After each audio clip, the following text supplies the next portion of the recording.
Raharisa nayira umuhindo urukure byo buhinja habwa Kasese municipality nagira ngo akwatsirwe bwa nyuma yo kushangwa ine vanera echirinto kandi government twirene jumir. I've said it is green.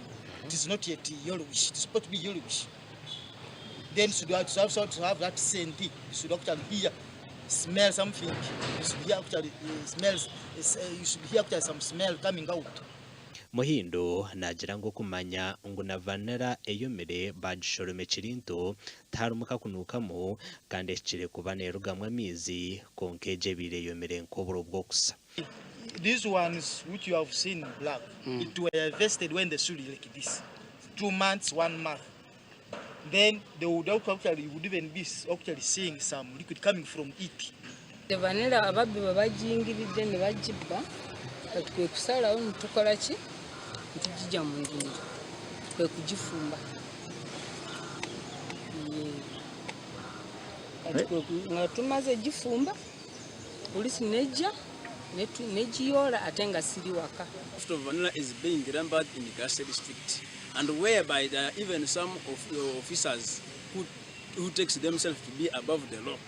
We shall not allow them, whether you are who, nobody is above the law. Those cases are there. Very many farmers are crying to police. They are crying to the ministry to help them that vanilla is being stolen. Ogu nayongera jera ngunangwa emishango yo kwiba vanera eyeyonjire. Muno mu nyumba ye twasanzemu vanira nga aweza kilo 3. Vanira ali imachua akyali muto wa green. Twakute omukozi we gwe twasanzeyo gwe bayita Wambale living ow'emyaka 35 era bano bombi tujja kubateekako musango okudiringa mu vanira ata asha mu legal business ya vanira nga kino kikontana n'amateeka ga Vanilla Quality Control Ordinance